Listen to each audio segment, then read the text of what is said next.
निर्मल शिक्षक प्रशिक्षण महाविद्यालय हिंडौन सिटी की ऑनलाइन क्लासेज में आपका स्वागत है।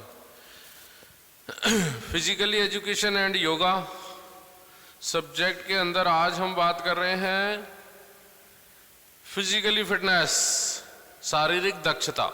वैसे मैंने इसके बारे में पहले एक वीडियो में बता दिया है, लेकिन फिर रिवीजन के तौर पर मैं आपको आज फिर रिपीट कर रहा हूं। इसको ध्यान से सुने। है क्या फिजिकली फिटनेस? यानी आपके अंदर शारीरिक योग्यता, आपकी अंदर की स्टेमिना, आप कितने अपने अंदर शारीरिक तौर पर मजबूत हैं, ये जानकारी होती है शारीरिक फिजिकली फिटनेस में। देखिए, इसको जो टॉपिक है इसको जोड़ने का एक ही मकसद है कि आज का जो भागम भाग वाला जीवन है, या आज मीन्स वर्तमान में, चाहे वह बालक है, चाहे बड़ा है, वृद्ध है, कोई भी इंसान है, वह फिजिकली वर्क कम कर पा रहा है। यानी शारीरिक क्रियाकलाप, शारीरिक मूवमेंट बहुत कम है। उसके पीछे कारण क्या है? एक तो अत्याधुनिक साधन चल गए, घर से निकलते ही रिक्शा मिल गया, या प्रत्येक घर में टू व्हीलर है, फोर व्हीलर है, तो पैदल चलने वाली कंडीशन तो वैसे खत्म। जो अधिकतर एक्सरसाइज आदमी के डेली के रूटीन में ही हो जाती थी। ऐसा कहते हैं भाई, पहले लोग इतने स्वस्थ क्यों रहते थे? क्योंकि पहले जो साधन बहुत कम थे, कन्वेंस के आने जाने के साधन बहुत कम थे, बहुत दूर तक पैदल चलना पड़ता था, और उससे, इस पैदल चलने से बहुत सारी बीमारियां ऑटोमेटिक ही खत्म हो जाती थी, और शरीर हष्ट पुष्ट रहता था, शरीर के अंदर एनर्जी रहती थी, शरीर के अंदर फ्लेक्सिबिलिटी रहती थी। मतलब जो एक दक्षता, फिटनेस वाली जो बॉडी है, वो सब कुछ बिना किसी एक्स्ट्रा एक्सरसाइज के प्राप्त हो जाता था। लेकिन आज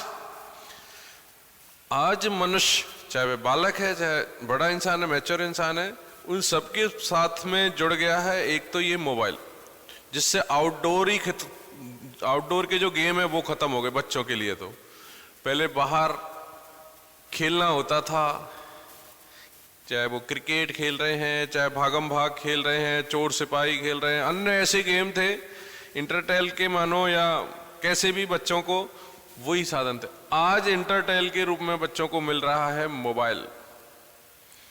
मोबाइल के अंदर मूवीज है, आपके मनपसंद, चाहे वो WWE की फाइट है, चाहे अन्य जैसा भी आपको गाने हैं तो गाने, और कोई आपको जो जिस तरह का आपका पसंदीदा कोई गेम है, आजकल तो गेम और है, पबजी, फवला डिका, वो है, या एक अब तो बंद हो गया है, टिकटॉक चल रहा था पहले, अब टिकटॉक के जैसे भारतीय कोई और सॉफ्टवेयर बनाया, वो है। पूरी टाइम एंगेज है गेमों में, यूट्यूब पे अटरम छटरम। अब वो एंगेज होना, यानी आप मानसिक रूप से तो वर्किंग में हो, लेकिन फिजिकली मूवमेंट आपका एक जगह पड़े, जहां पड़े, किस पोज में पड़े उसी में पड़े, बिस्तर पर औंधे लेटे पड़े, सीधे पड़े, क्या है आपकी पोजीशन।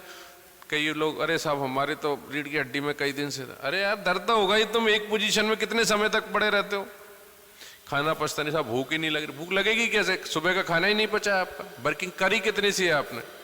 जब से आज 7-8 महीने हो गए, तब से आप बाहर स्कूल के आपने दर्शन किए नहीं, घर है, खाना है, मोबाइल है।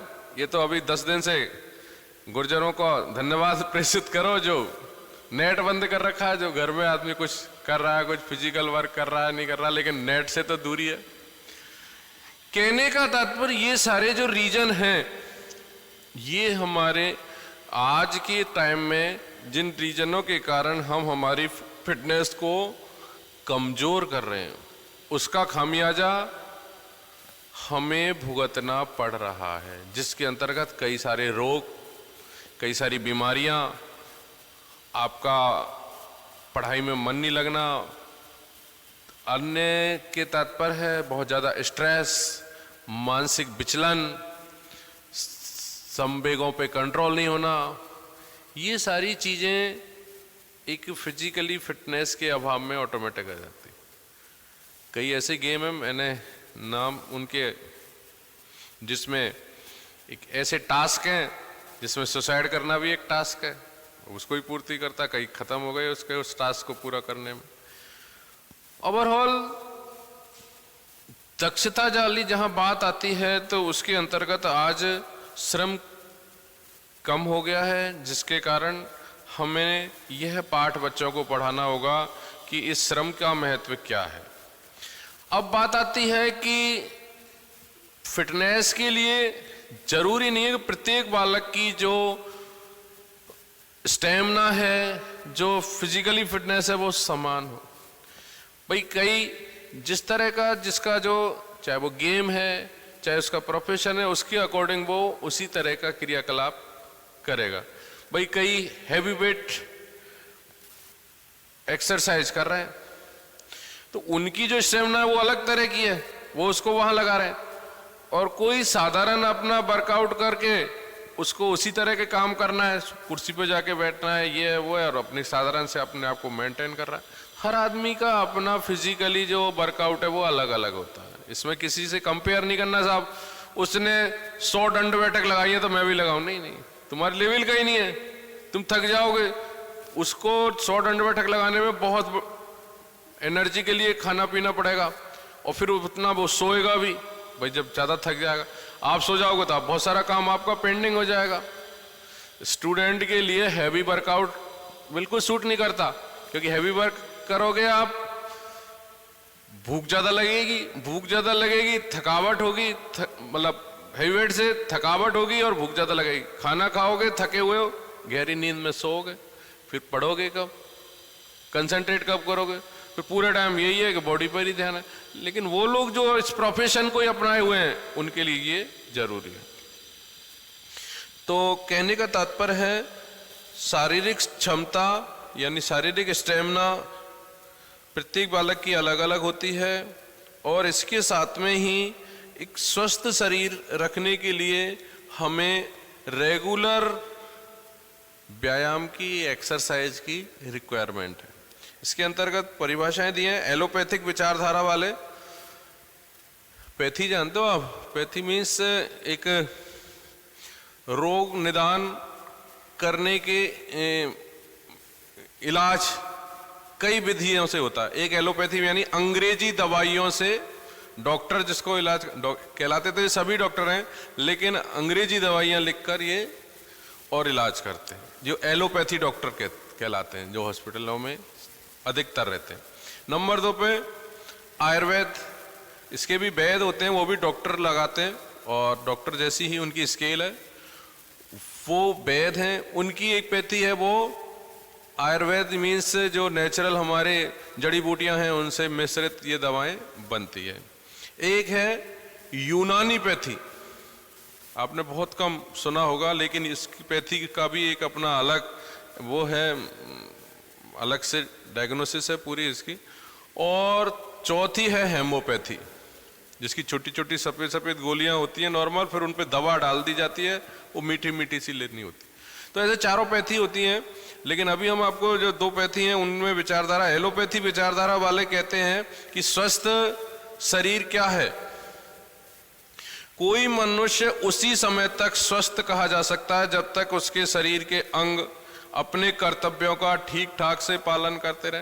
यानी जितना बॉडी के अंदर अंग है, हाथ है, पैर है, कमर है, ये सारी चीजें ऑटोमेटिक उनका जो कर्तव्य है उसको निभाते रहे, किसी तरह से उनमें कोई डिस्टरबेंस नहीं है, पालन करते रहे। शरीर के अंगों में किसी प्रकार का कोई विकार, चाहे वह स्थायी हो या अस्थायी, रोग कहलाता है। रोग तब कहलाएगा वो जब उसमें उसके जो नेचुरल उसकी जो एक्टिविटीज हैं व्यक्ति की, वो अगर पूरी नहीं कर पा रहा है वह, तो आप ये मानो कि वो रोग का रोगी है। जैसे हाथ का काम है फोल्ड होना, कहीं भी हाथ घुमा लो, कितना ही फिरा लो, कोई दर्द नहीं, किसी तरह का कोई खिंचाव नहीं, कोई झंझनाहट नहीं, सही हो, हाथ के रूप में सही हो।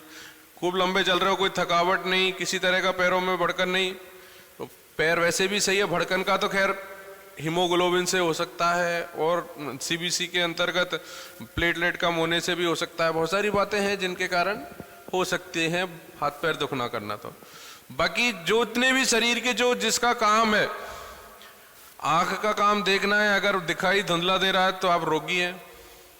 कान का काम सुनना है, अगर कम सुनाई देता है तो आप रोगी हैं। तो इस तरह से जिसका जो काम है उसको वह बाखूबी निभा रहा है तो वह सही है, और अगर उसको नहीं निभा पा रहा है।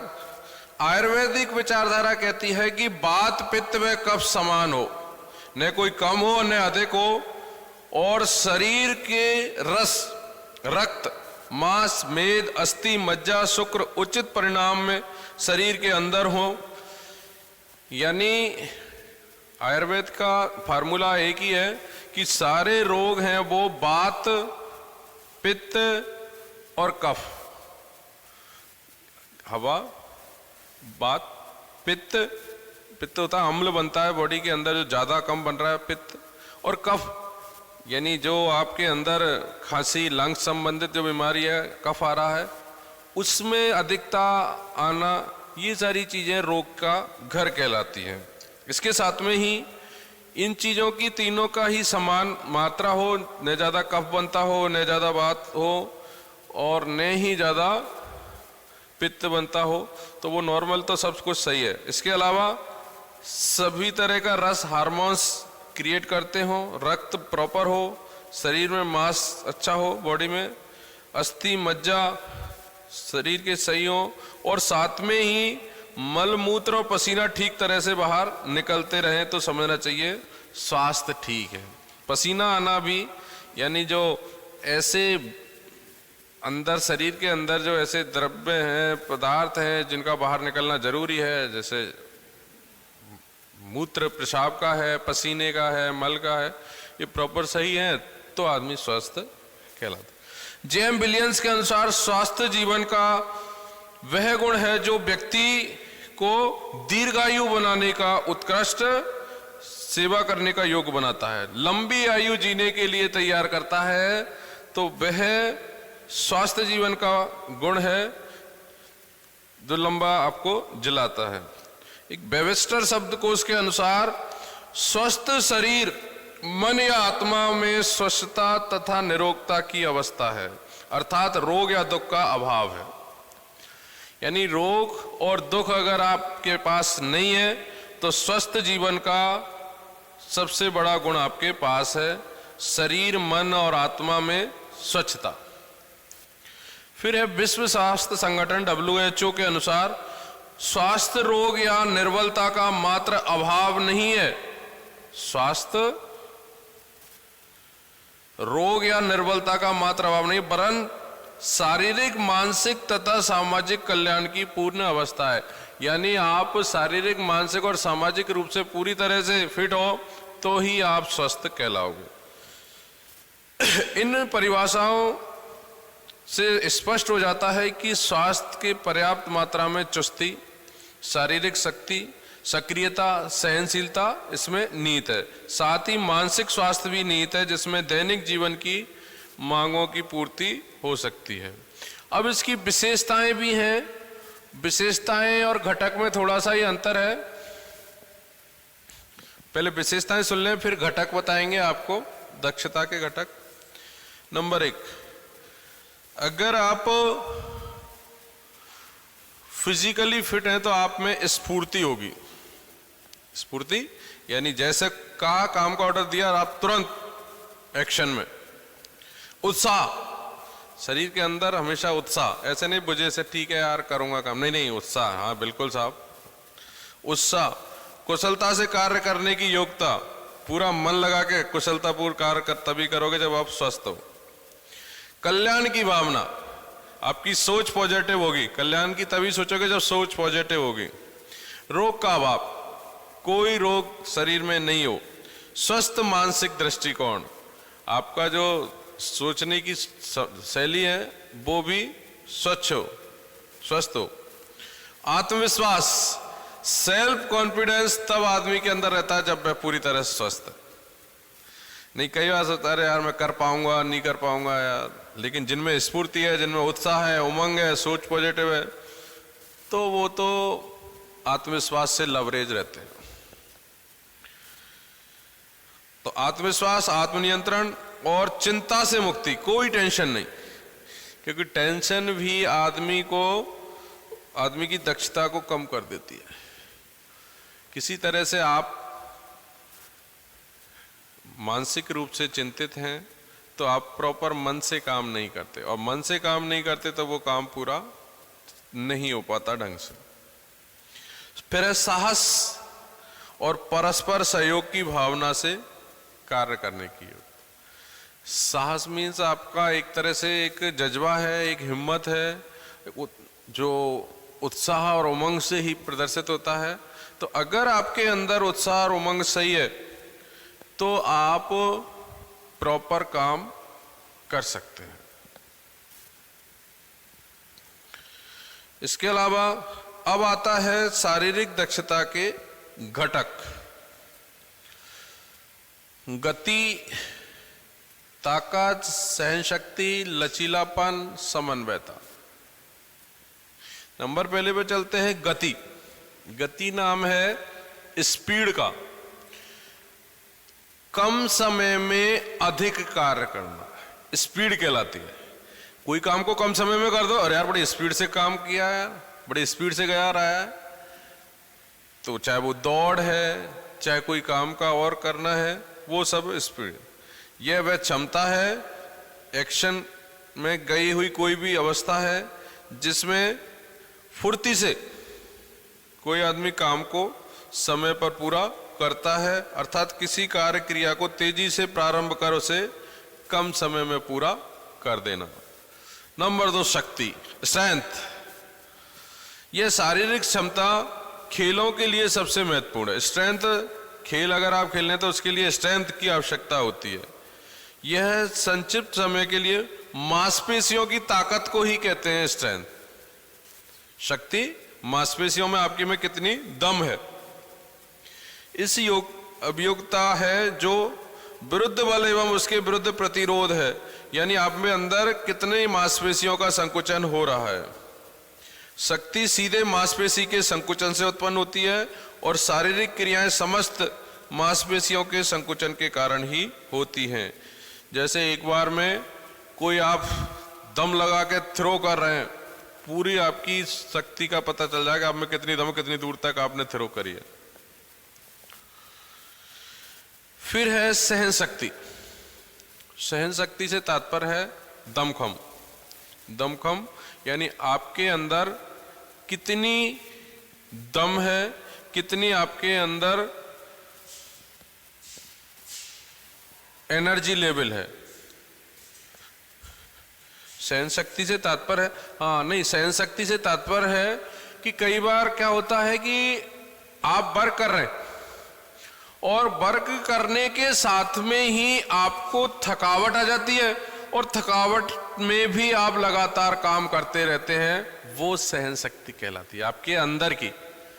एक तो थक गए तो आदमी पड़ गए, आपका थकने के बाद भी, जैसे आपने एक स्पीड में तेजी में आप दौड़े, इसके बाद थक गए, फिर भी आप स्लो मोशन में अपना पूरा राउंड किया है, नेक्स्ट राउंड के लिए आप तैयार हैं, ये कहलाती है सहन शक्ति।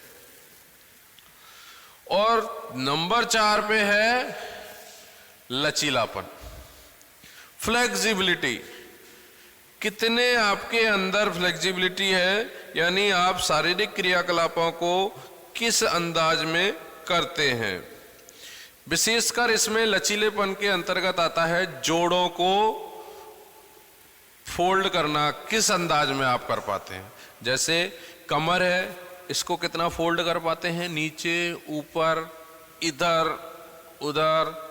हाथों को आप कितने एनर्जी से इधर से उधर कर सकते हैं, कलाइयों को फोल्ड करते हैं, ये लिगामेंट हैं जो सही। विशेषकर जोड़ जितने भी हैं, जहां जॉइंट हैं, उनमें मूवमेंट कितनी स्पीड से कितना ज्यादा कर सकते हैं, वो लचीलापन कहलाता है।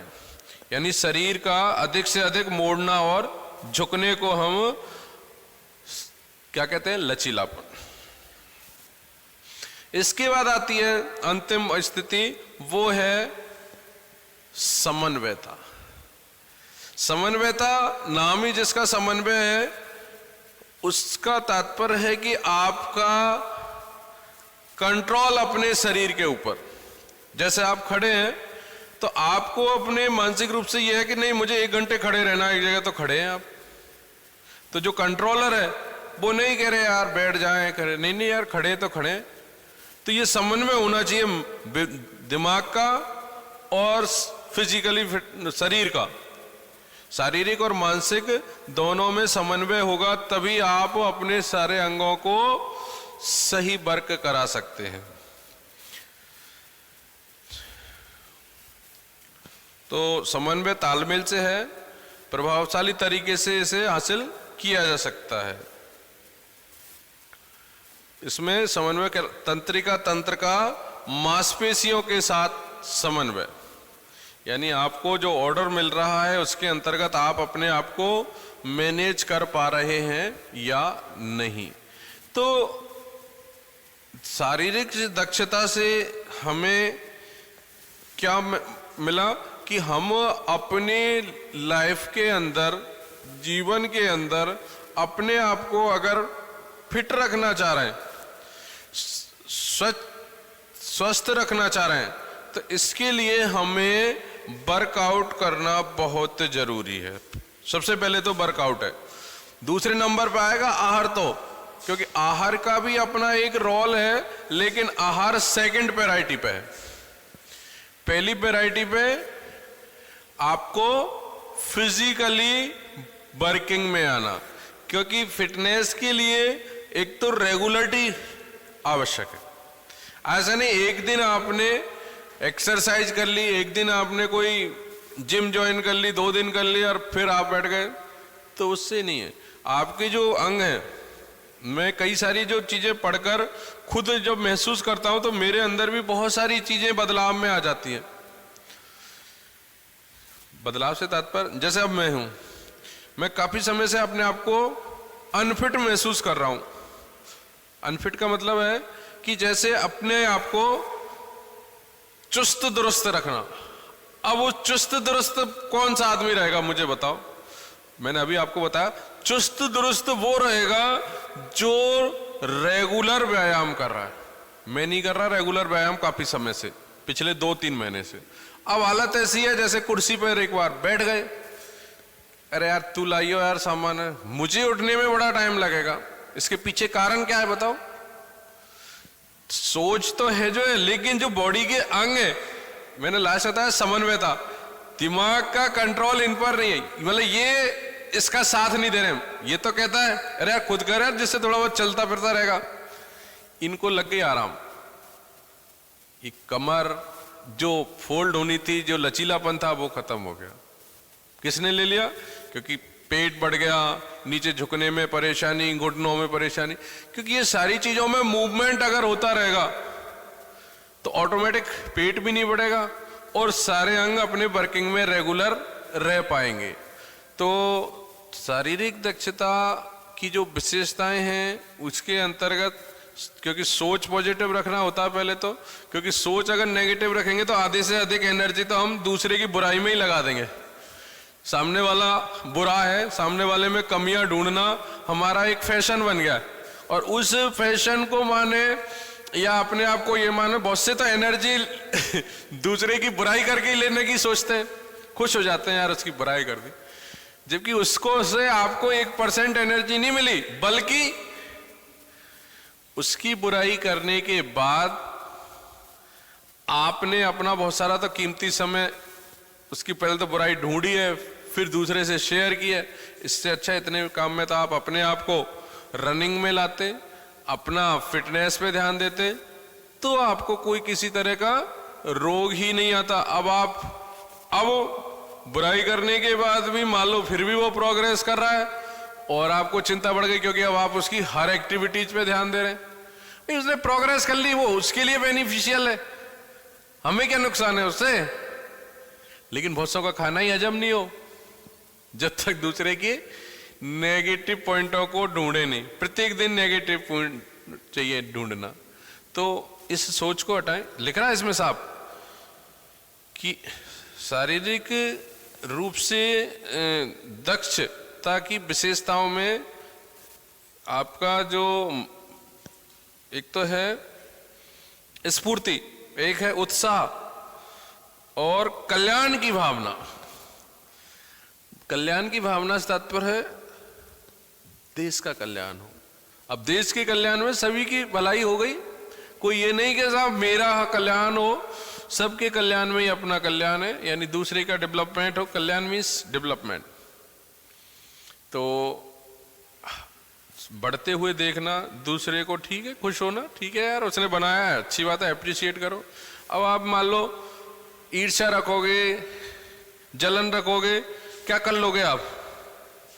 कोई मकान, कोई दुकान, कोई बिजनेस उसका नष्ट तो हो नहीं जाएगा, बल्कि आपके अंदर इस तरह के भाव पैदा हो जाएंगे कि आप खुद कुछ नहीं कर पा रहे हैं और केवल दूसरे पर ही आपकी नजर टिकी हुई है।